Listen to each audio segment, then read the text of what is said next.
시편도 6월절에 불려진 시입니다. 자, 그런데 시가 굉장히 짧습니다.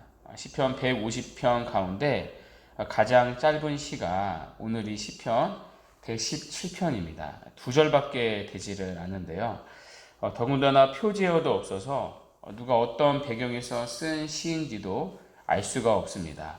자, 그래서 그냥 이 시를 처음에는 건너뛰려고 했습니다. 2절밖에 안 되는 이 시를 어떻게 설교를 해야 되나, 무슨 얘기를 해야 하나 고민을 했는데요. 그런데 이 시를 신약에서 인용하고 있더라고요. 신약에 보면요, 사도 바울이 이 시편을 인용을 했습니다. 로마서 15장 11절에 또 모든 열방들아 주를 찬양하며 모든 백성들아 그를 찬양하라고 말합니다. 오늘 시편 117편 1절을 바울이 그대로 인용을 했습니다. 바울이 인용할 만큼 이 시편은 중요한 가치가 있다는 거죠. 자, 그래서 짧은 두 절이지만 이 시를 살펴보도록 하겠습니다. 먼저 이 시의 구조가 있는데요. 짧은 두 절이지만 이렇게 막 쓰여진 게 아닙니다. 구조가 있는데요. 자, 1절은 찬송하라는 요청입니다. 자, 2절은 찬송해야 할 이유입니다. 자, 그리고 마지막으로 시인은 할렐루야라는 외침으로 이 시를 마치고 있습니다. 자, 먼저 1절을 한번 보시겠어요? 자, 찬송하라는 요청인데요. 너희 모든 나라들아 여호와를 찬양하며 너희 모든 백성들아 그를 찬송할지어다. 이 찬송의 요청에서 우리가 주목해야 할 부분이 있습니다. 지금 시인은 이스라엘 백성들만 찬양의 자리로 부른 게 아닙니다. 모든 나라들, 모든 백성들에게 주어지는 요구입니다. 여러분과 저같이 나면서부터 이스라엘이 아닌 이방인들에게 요청되고 있습니다. 아시다시피 구약 시대에는요, 이스라엘 백성들만이 하나님을 믿었습니다. 이스라엘 밖에 있는 사람들이 하나님을 믿게 된 경우는 극소수였습니다. 구약 시대의 대부분의 민족들은요, 어두운 가운데 온갖 종류의 우상을 섬기며 살았습니다. 자, 그래서 하나님을 찬양하기보다는 하나님을 조롱하며 살았습니다. 자, 그것을 우리가 시편 115편에서도 확인하지 않았습니까? 바벨론 포로로 끌려간 이스라엘 백성들을 바벨론 사람들이 조롱을 했습니다. 시편 115편 2절 말씀이었는데요. 어찌하여 문 나라가 그들의 하나님이 이제 어디 있느냐 말하게 하리이까. 그러니까 너희들이 믿는 하나님이 어디 있느냐, 하나님이 살아 계시기는 한 거냐. 그러니까 이처럼 이방의 나라들은요, 하나님을 찬양하기보다는 하나님을 없이 여겼습니다. 뿐만 아니라 시편 2편에도 보면 세상의 군왕들과 간원들이 여호와의 기름 부음 받은 자를 대적한다고 말합니다. 자, 그런데 오늘 시인은요, 그런 시대에 이방 민족들에게 하나님을 찬양하라고 요청하고 있습니다. 자, 그러니까 이 시는요, 이 당시에는 이루어질 수 없는 요청이었습니다. 시인은 지금 미래에 일어날 일을 내다보며 지금 예언하는 것입니다. 자, 그리고 이 예언은 실제로 그리스도의 오심으로 성취가 되었습니다. 예수 그리스도의 십자가를 통해서 이스라엘뿐만 아니라 이 시편의 예언대로 모든 열방의 민족들이 하나님께 나와 하나님을 찬양하게 되었습니다. 여호와 하나님과 그의 기름 부음 받은 자를 대적했던 자들이 이제는 돌아서서 회개하고 하나님과 그의 보내신 자 예수 그리스도를 믿고 경배하는 자리로 나오게 되었습니다. 여러분, 그것을 우리가 사도행전을 통해 확인하고 있지 않습니까? 이 일이 오순절 성령 강림을 기점으로 본격적으로 시작이 되었습니다. 자, 그리고 이제는 이방인과 유대인이 한 교회를 이루어서 하나님을 찬양하는 자리로 나오게 되었습니다. 자, 그래서 사도 바울은요, 로마서를 쓰면서 이 시편 9절의 성취를 노래했던 것입니다.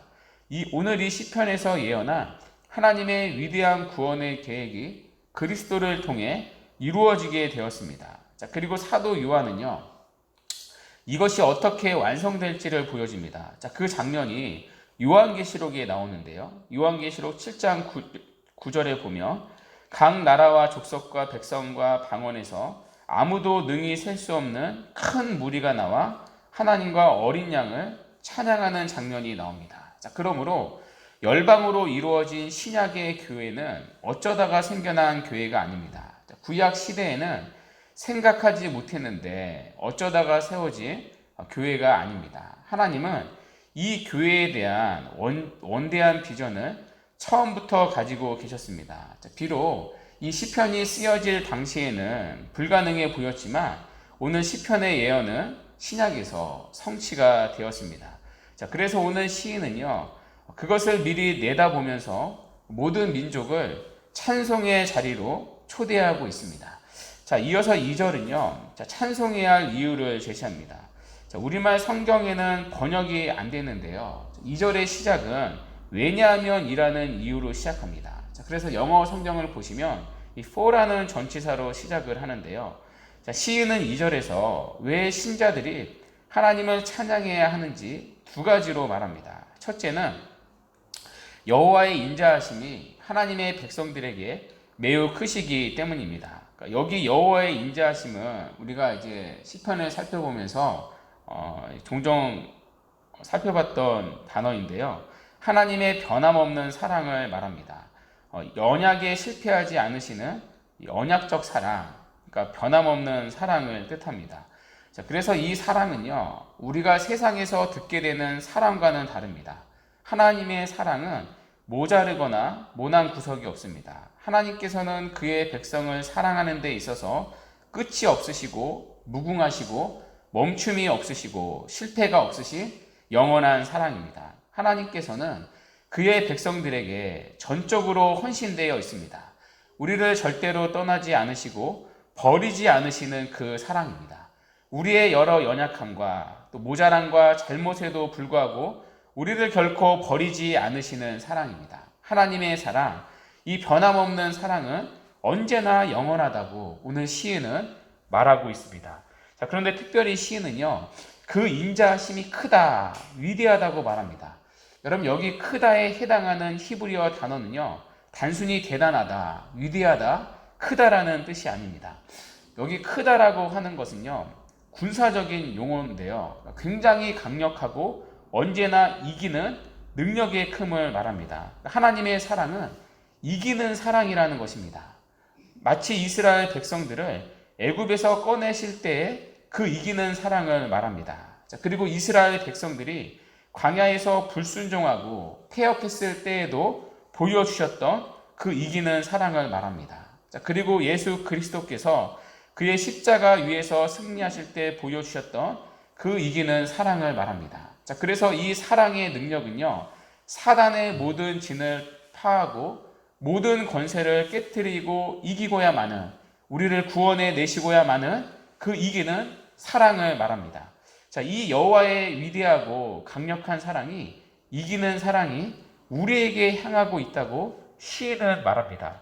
이 말은 곧 하나님의 구원받은 백성은 안전하다는 뜻입니다.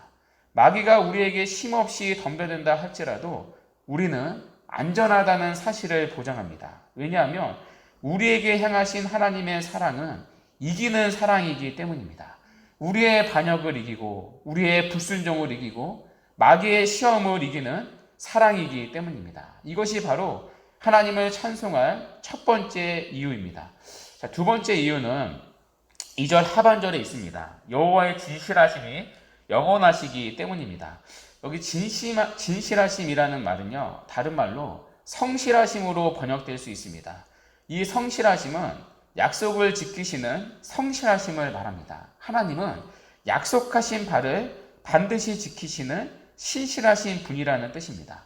여러분, 우리는 때때로 약속을 했다가도 못 지킬 때가 자주 있습니다. 우리는 능력이 없기 때문에 지키지 못할 때가 있죠. 자, 그러나 하나님께서는 그의 약속을 못 이루신 적이 없습니다. 어떤 것도 하나님을 막을 수가 없습니다. 자, 그래서 여러분, 오늘 이 시편을 보십시오. 오늘 시편의 말씀도요, 예수 그리스도를 통해서 결국에는 성취가 되었습니다. 하나님은 반드시 우리를 향한 약속을 이루시는 분입니다. 우리의 실패와 넘어짐에도 불구하고 우리를 향한 하나님의 약속은 취소되지 아니하고 반드시 이루어지게 되어 있습니다. 왜냐하면 하나님은 약속을 지키시는 신실하신 분이기 때문입니다. 자, 그래서 시인은 하나님의 진실하심이 우리의 찬양의 이유라고 말합니다. 자, 그리고 이것이 오늘 하루도 우리가 하나님을 찬양해야 할 이유입니다. 왜냐하면 오늘을 살아가는 우리의 존재의 근거가요, 이 여호와의 인자하심과 진실하심에 있기 때문입니다. 우리에게 향하신 하나님의 인자하심이 크시지 않다면, 이기는 사랑이 아니었다면 우리는 이 세상에 존재할 수가 없습니다. 우리는 우리의 죄 때문에 진멸해야 마땅한 자입니다. 자, 그럼에도 불구하고 하나님의 인자하심이 우리의 죄보다 크시기 때문에 우리가 오늘도 호흡하고 살아갈 수가 있습니다. 자, 그래서 에레미야 선지자는요, 에레미야 애가 3장 22절에서 여호와의 인자와 긍휼이 무궁하심으로 우리가 진멸되지 않을 수 있다고 말합니다. 마찬가지로 주의 진실하심이 영원하기 때문에 우리가 존재할 수 있습니다. 만약에 하나님이 사람들처럼 상황에 따라서 변덕스러운 분이라면 여러분, 우리는 결코 존재할 수가 없습니다. 아무리 과거에 큰 은혜를 베푸셨다 할지라도 갑자기 돌변하셔서 진노를 쏟아내신다면 아무도 존재할 수 없습니다. 그러나 하나님은 진실하신 분이기 때문에 오늘도 우리는 하나님 앞에 숨을 쉬며 살아갈 수가 있습니다. 여러분, 우리가 건강을 잘 관리하기 때문에 우리가 존재하는 게 아닙니다. 에레미야 선지자의 말씀처럼 하나님이 인자와 긍휼을 거두어 가시며 우리는 사라질 수밖에 없는 사람들입니다. 우리가 오늘도 살 수 있는 것은 그분의 인자하심이 크시고 진실하심이 영원하시기 때문입니다. 우리를 사랑하시되 이기시는 사랑, 우리의 반역과 죄와 불순종과 고집과 실패와 마귀의 시험까지도 이기시는 사랑, 그 크신 인자하심, 그 이기시는 사랑 때문에 우리는 오늘도 하나님의 그늘 아래 살아갈 수 있습니다. 자, 그리고 우리를 향한 약속을 반드시 지키시고야 마시는, 그래서 우리를 구원하시되 끝까지 구원하시고야 마는 그 하나님의 신실하심이 오늘도 우리가 살아갈 근거요 노래입니다. 자, 그러므로 이 2절의 찬양의 고백이 우리의 고백이 되기를 바랍니다. 우리에게 향하신 여호와의 인자하심이 크시고 여호와의 진실하심이 영원함이로다 할지로다. 이 찬양의 고백으로 오늘도 하나님 안에서 그분을 찬양하고 그분께 감사하며 살아가는 복된 은혜가 있기를 간절히 바랍니다.